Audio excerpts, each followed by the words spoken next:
세무조사 대상자로 선정되는 게 정기와 비정기 세무조사가 다릅니다.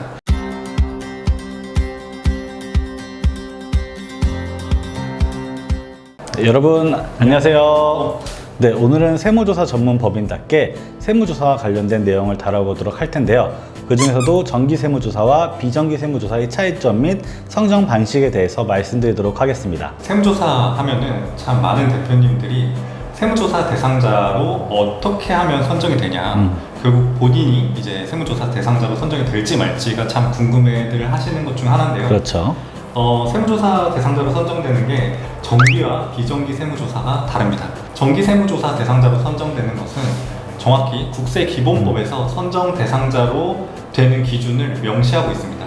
총 3가지의 기준을 명시하고 있는데, 첫 번째는 신고하고 있는 그 소득세나 법인세의 신고에 불성실 혐의가 있는 경우에, 이런 경우에 어떤 경우에 세무조사 대상자로 선정이 되냐면 본인의 사업체에 그런 동종 업계들이 있을 거잖아요. 그렇죠. 네. 편의점을 하신다고 하면 다른 뭐 여러 가지 편의점 종류가 많으실 텐데, 본인 사업체의 매출액 대비 소득률, 당기순이익률이나 평균 매출액 같은 게 다른 동종업계의 사업체보다 현저하게 낮을 경우에, 이런 경우에는 불성실 혐의가 있다고 봐서 정기 세무조사 대상자로 선정이 되는 경우가 있고, 또는 자산이나 부채, 자본, 그 재무상태표상의 가액이 급격하게 변동하게 되면 이런 경우에도 정기 세무조사 대상자로 선정될 수가 있습니다.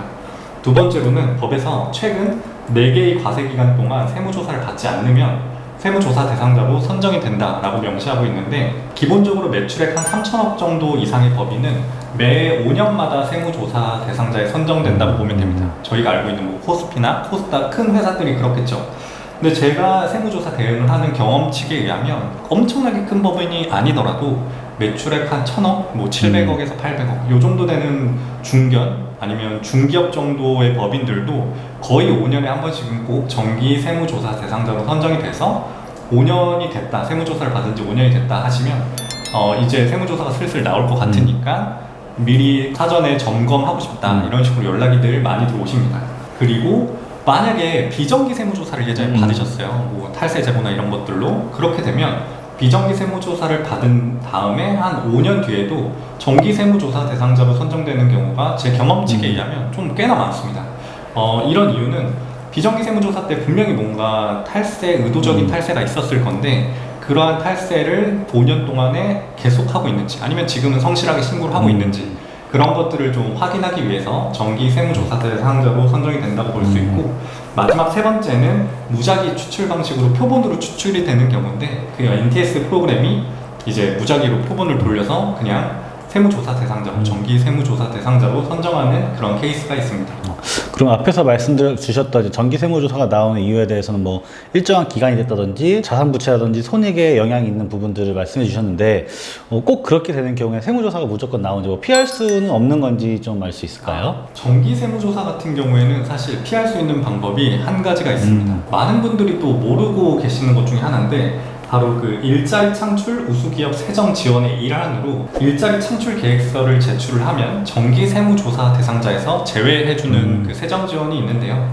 매년 11월에 신청서를 받고 11월 말까지 신청서를 받습니다. 지금 아직은 신청서를 제출 기한은 아니고 올해 아마 11월에도 이렇게 마찬가지로 일자리 창출 계획서를 받게 될 건데요. 대상은 조특법상 중소기업만 세정 지원 대상에 해당을 하고, 저희가 내년에 2023년에 받고자 한다면 2022년 근로자 수 대비해서 매출액이 500억 원 미만인 회사에는 2% 이상의 고용 증가가 이루어져야 되고, 매출액이 1,500억 원 이상 미만일 경우에는 3% 이상의 고용 증대가 이루어져야 됩니다. 그리고 만약에 소기업 같은 경우에 인원이 10명 이하이면 적어도 1명 이상의 고용 창출이 증대가 돼야지만 세정 지원으로 정기 세무조사 대상자로 제상이 되는 걸 제외할 수가 있습니다. 하지만 여기서 유의할 건 정기 세무조사 대상자로 선정되는 걸 막을 수 있을 뿐이지 비정기 세무조사 대상자로 선정되는 건 못 막는다는 거. 탈세 제보가 온다거나 하면 그런 경우에는 비정기 세무조사 대상자로 선정이 돼서 아무리 이런 것들을 제출을 해도 세무조사 대상자에 선정이 될 수 있는 거죠.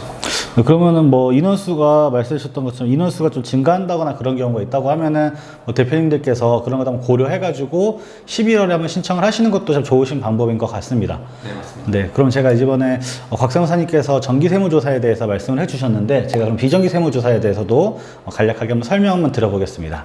비정기세무조사는 일정한 혐의가 있는 경우에 나오는 경우가 대부분인데 첫 번째로는 이제 가공세금계산서 같은 혐의가 있다든지 두 번째로는 현금 매출 누락 또는 차명 계좌의 사용 등 공익 제보가 있는 경우 또는 세 번째로는 신고 내용이 불성실하거나 아니면 탈루 혐의가 있는 명백한 증거가 있는 경우에도 나오게 되고요. 마지막으로는 사회적 물의를 일으키거나 아니면 특정한 목적을 달성하기 위해서 나오는 경우가 있습니다. 뭐 예를 들어서 2년 전에 있었던 마스크 업종 세무조사 같은 경우 또는 부동산 편법 증여를 막기 위한 부동산 기획조사 같은 경우들이 이에 해당되게 됩니다. 네, 맞습니다. 세무사님, 그러면 정기와 비정기는 세무조사 대상자로 선정이 되는 이유만 다르고 나머지는 뭐 다 똑같을까요? 기본적인 세무조사라는 건 똑같기 때문에 뭐 절차라든지 방식이라든지는 동일한데 특이하게 다른 점은 비정기 세무조사는 이제 특별조사, 세무조사라고 불리는데 정기 세무조사의 경우에는 세무조사 사전통지서가 조사가 개시되기 2주 전 정도에 미리 발송이 됩니다. 하지만 비정기 세무조사의 경우에는 특정한 혐의가 있기 때문에 자료를 은닉하거나 은폐할 혐의가 있어가지고 조사가 개시된 당일날 연락이 없이 한 10시 정도에 사업장에 불시에 방문하는 경우가 대부분입니다. 그래서 이렇게 방문을 해서 각종 자료들, 뭐 서류 자료들 또는 컴퓨터 내에 있는 자료들을 예측하게 되고 만약에 프로그램에 복구가 필요하다고 하면은 전산팀에 나와서 포렌식을 이용해서 전산을 복구하는 방법 등으로 자료들을 일시적으로 가져가게 됩니다. 그리고 또 하나 차이점이 있다고 하면은 정기세무조사는 앞서 말씀드렸던 것처럼 뭐 일정한 기간이 지났다든지 아니면은 뭐 자산 부채나 손익에 영향이 있다든지 이러한 경우가 대부분이지만 비정기 세무조사의 경우에는 특정한 혐의가 있어서 나오는 경우가 대부분이기 때문에 아무래도 물론 무혐의 처리로 받을 수도 있지만 비정기 세무조사의 경우에는 정기 세무조사에 대비해서 좀 추징세액이 좀 많을 수도 있다라는 점이 좀 차이점이 있습니다. 맞습니다.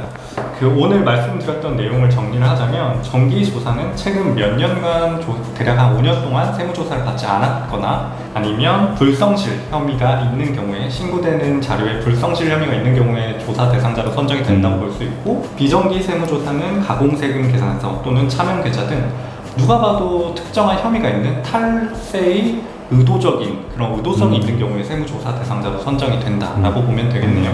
네, 지금까지 저희가 정기 세무조사와 비정기 세무조사의 차이점 및 선정 방식에 대해 말씀드렸는데 다음 시간에 조금 더 유익하고 알찬 정보로 찾아뵙도록 하겠습니다. 슬기로운 절세생활 하세요.